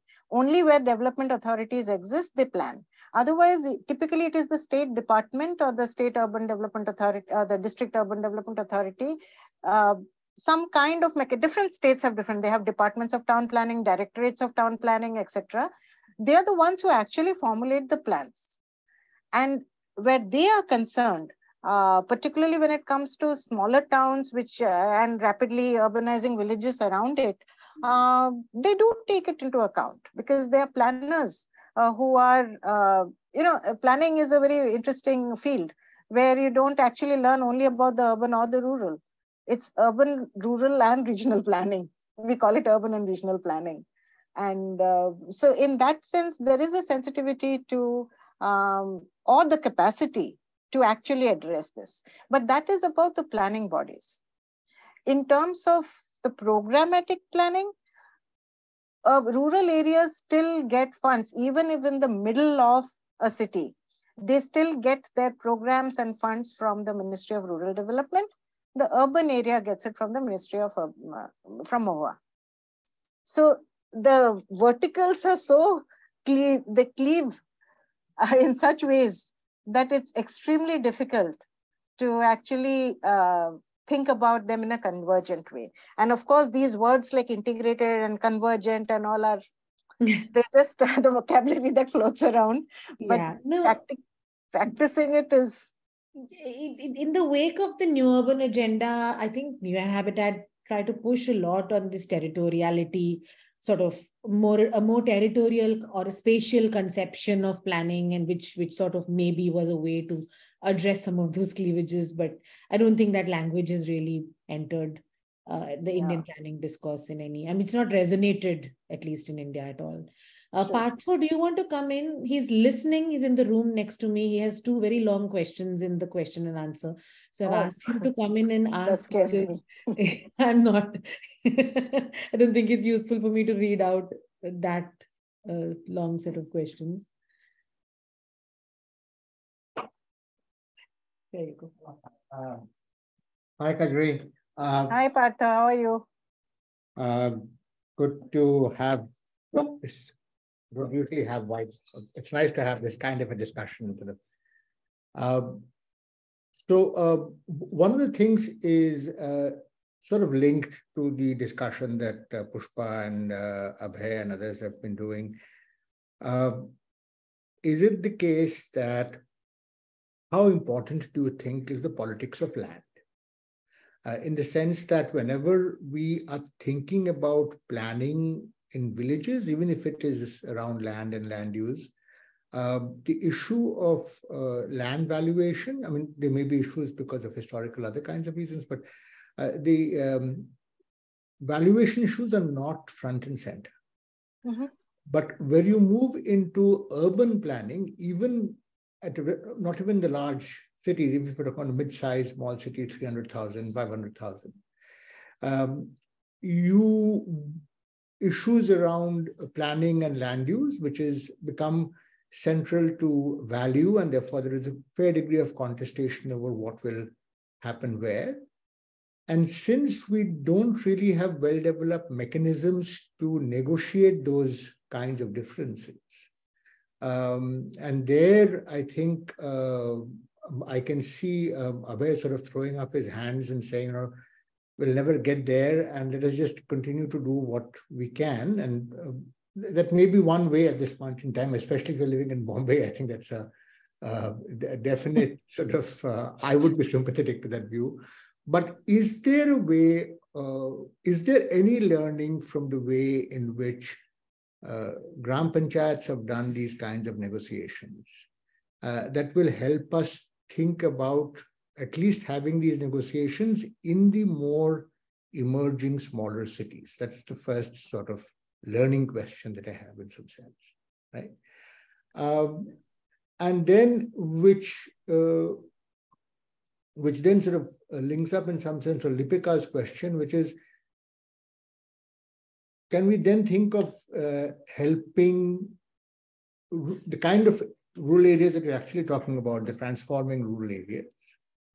How does one bring them or sensitize them with the nature of the urban transformation? They're sort of seeing it and they're experiencing it. But just in the case, in the way in which informal areas sort of tend to grow into cities and variety of other actions tend to happen, force majeure in some sense, is there a way of somehow enabling that transformation to happen in a slightly more managed fashion, right? And to that extent, is it necessary to... There's nothing in our 73rd and 74th Amendment to prevent urban functions, which are quote unquote under the 74th Amendment, to be transferred to rural local panchayats. It's entirely the wisdom of the state government as to what functions it wishes to transfer to rural local governments, and vice versa, let's say to transfer to urban local governments. And let's say one of the issues there would be sanitation. Things that's something that Odisha has now been doing, and there's now this large number of SHGs involved in sanitation, varieties of things that are happening. Yeah. So would sanitation therefore be a function that would then end up being in the Gram Panchayats, and thinking about managing a network sanitation, a modern sanitation network that becomes part of their stories? So I'm just thinking through ways and structures in that variety as to what do we do to move forward and at what scale. Yes, Bombay is ungovernable in a particular way, but is it possible to start of cities of 50,000, 80,000, 100,000 villages which are transforming around these places, and think about the way that we can intervene in those areas? And what implications do those kinds of interventions have for how we sort of both teach and practice regional planning in that sense? Thought-provoking questions as usual, Partha. The first one is the easy one. Of course, it's all about land. As far as I understand and observe, I think the reason for most of the issues that we face is because of land. It is the prime factor, variable, call it what you will, that structures everything in the urban. And therefore, there is nothing that can really be directly transferred in terms of a local planning, in terms of the spatiality of planning, spatial planning. Having said that, there are tiny little examples that I have encountered in my fieldwork in variety of locations. But it is all about individual negotiation. For example, in Gujarat, area which was rapidly developing, the villages, there was a new institution that had come up, an engineering college or a management school or something. And because of the traffic, there was a lot of accidents because the road passed through the village. And that road needed to be widened, but it was a rural road, etc., etc. And roads are good in Gujarat in any case, so that was not a big issue, except for the fact that there was a school. And the school, they had a blind corner. Now, that land which was needed to be given by the school for expansion of the road, plus, and that was a private school, charitable trust kind of a thing, and the wall needed to be curved. It actually was fascinating how they could resolve it very quickly. It took just 2 gram sabhas for it to get resolved, and I've attended both. And I think all I can say is that it's very much due to the philanthropic thread that runs through a lot of the work, developmental work in rural Gujarat, or used to run. I haven't been in Gujarat for the last 10 years, but there is this philanthropic tendency that does run, and the charitable trust was fine with it, and they had a quid pro quo. They were building some classrooms. The village panchayat built some classrooms for them. So it was fairly, I mean, relatively straightforward, though it was a large chunk of their field, of their whatever field they had, playing grounds. Another example, a number of examples actually came up from Hivde Bazar, the very famous panchayat in Maharashtra. I don't remember the specific details, but I remember being astounded by the kind of negotiations around land that had happened when the entire development trajectory restarted in Hivde Bazar. I mean, there's a lot of writing about Hivde Bazar and so yeah, but these are very tiny little examples, and to what extent we can think of any such accommodations in an urban area. I mean, even in very small cities or very small towns, I would wonder. I mean, if I think of a small town near my village where I grew up, it's 30,000, 35,000. But the land issues there that I last heard are as contentious and problematic as they would be in Bhubaneswar, where the value of land is among the highest in the country in some places. So the land, but that is what structures of this. So on the first, I think I'm completely with you, and I don't see any translations there or transference there happening very easily at all. But with my limited thought on it and insight, it's just off the cuff from my overall understanding. The other question in terms of collaborations on any sector across rural and urban, I know on the sanitation front, particularly in terms of landfills and garbage, across states there have been examples, outskirts of Bangalore, for example, now in Bhubaneswar, where some of the villages where the landfills are now being, legacy landfills are now being excavated and being retreated and things like that. These negotiations do take place, but whether they could be any other structural mechanism for certain things to be decided together or planned for together, I haven't actually thought through in a very serious way on that.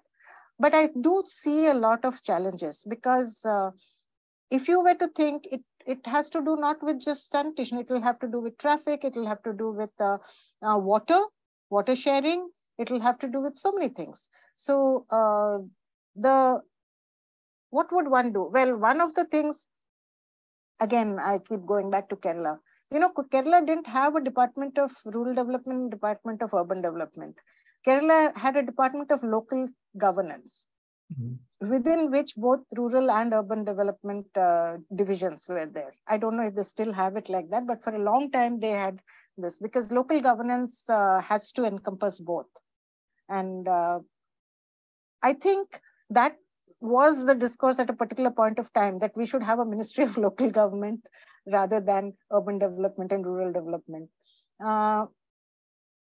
but at the district level, there could be, or even at the block level, there could be confluences. And I think if the district planning mechanism could happen, it's not taken off anywhere in the country that I know of.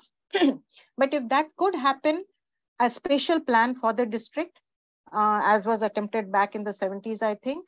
And there's a lot of those documents in the Mussoorie Academy and in some libraries across the country, I know. If that could be done, I think there would be scope for, particularly where the small towns are, there would be scope. Let me also share a small tidbit. We're doing the urban development plan for the next master plan for Bhubaneswar.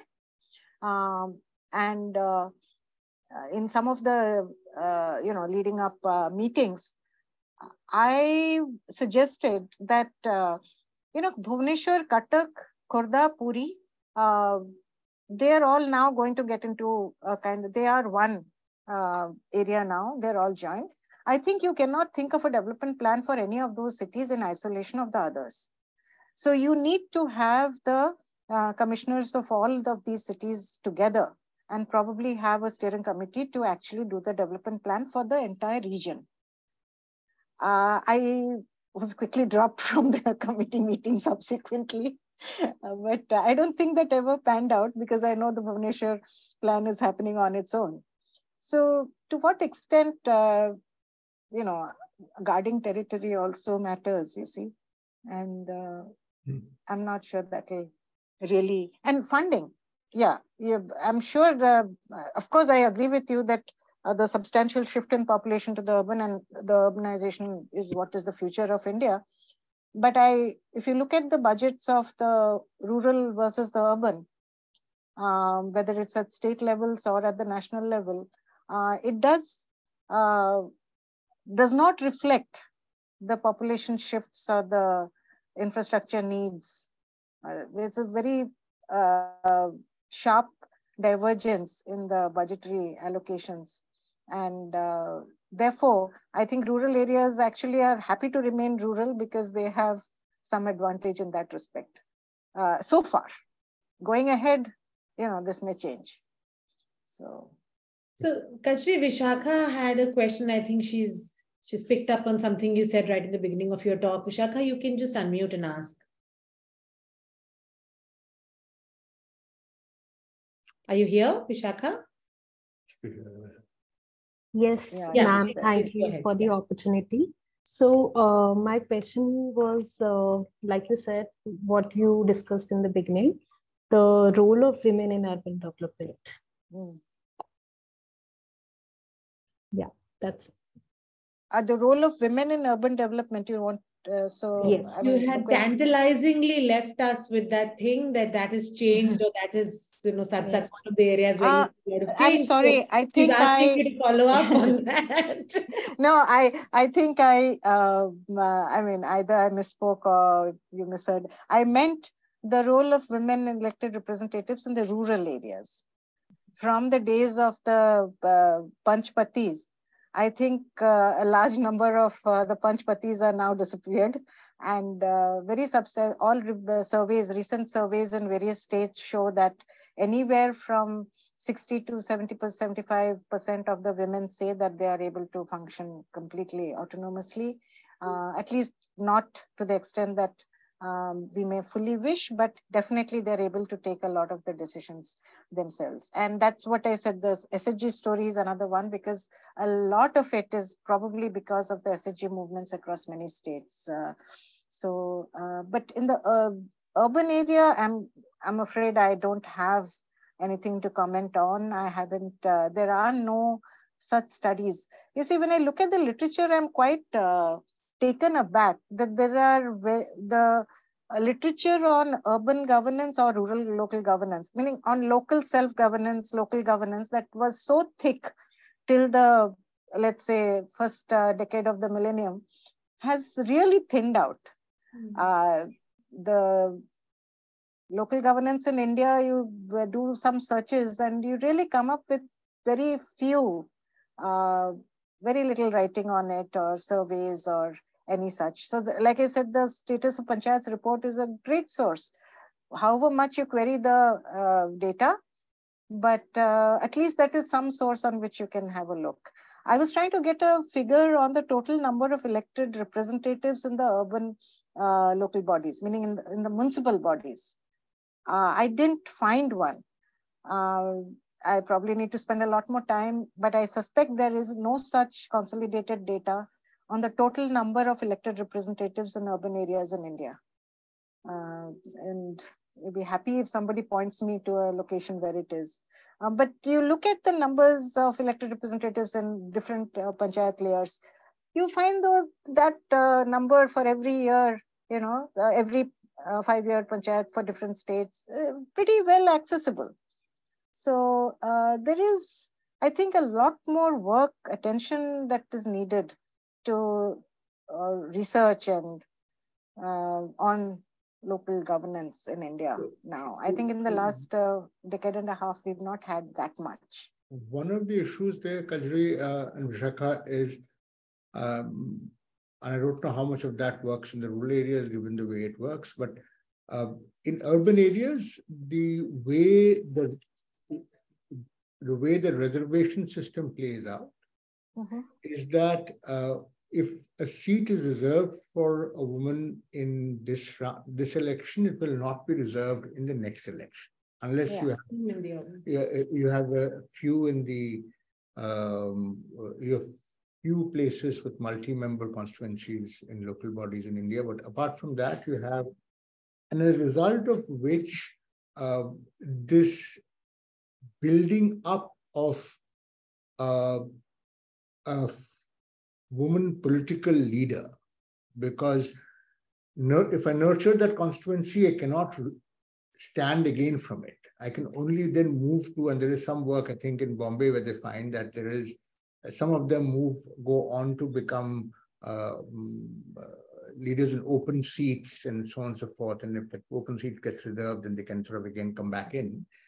But the structure remains is that, you think, which was essentially a mechanism to improve representation of disadvantaged groups in the local bodies. Does that sort of lead to a situation which may have had the unintended consequence of actually restricting the growth of deep political leadership? Actually, it's the same situation in the rural areas also. Wards which are reserved for women in one election, they rotate. Most states have now made it 50% reservation. So basically, the wards flip.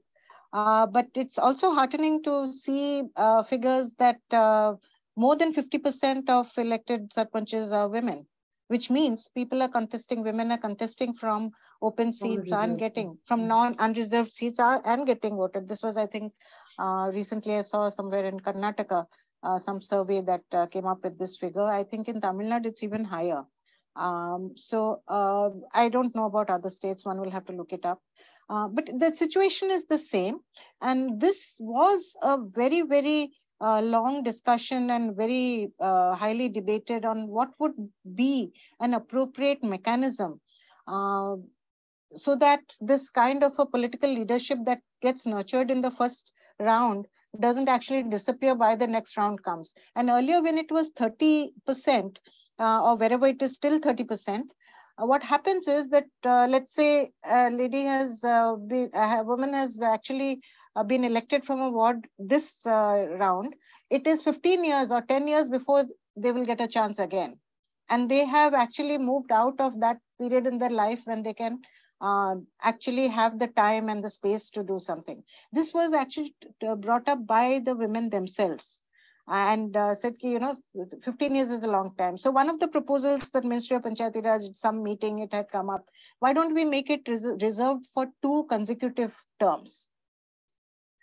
There, the issue was that given the demonstration effect of this, and we were also hearing school children saying, what do you want to do next? No, I want to become a ward member like my auntie. And which means there are aspirational, the elected positions are now becoming aspirational. Then if one ward is reserved for women for 2 years, then the women in the next ward don't get that same chance till 10 years. So for 2 terms, if you reserve. So there are variety of mechanisms that were discussed and debated and bandied back and forth.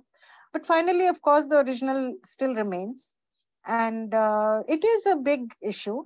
But I suspect that, as I said, the larger, rising tide raises all boats. So the larger levels of exposure, larger, more extensive literacy, access to, the mobile itself has been a very empowering tool for many people. Access to media has made women also, and SHG movement, of course, feel empowered enough to either wait it out or to contest in non-reserved seats. And which is why we are seeing more than 50% women actually occupying positions, though only 50% is sometimes reserved. So I think but that's a common across urban and rural areas. So. Thanks, Kajri. You had a comment from Daphne, who works between India and Italy, and she wanted to thank you for your talk. And that's sort of, with that, we've come to the end of the questions. I'm so happy that it ended on this gender question. I didn't actually talk about it because it will segue into something else. No, that's true, but question and answers have a way of bringing up the things that people are worrying about. So thank you so much, and thank you for everyone who stayed till the end. Kajri, this was a really not just the talk being very insightful and very detailed, but also clearly generated a lot of debate, and this sort of rural, urban, rural versus urban, rural continued with urban sort of stuff is things that we think about a lot in the CPR context. So we're really, really happy that we could have this talk, and thank you very much. And for everyone else who's still hanging on, we'll see you in a month with the next talk, and you'll get your, you'll get the information. Thank you, Mukta, for choosing this topic among the options. Because it gave me a chance. It gave me a chance to actually talk about my experience on both sides of the divide. So that was good for me. Thank you so much. Thank you. Thank you. Bye-bye. Bye, Partha.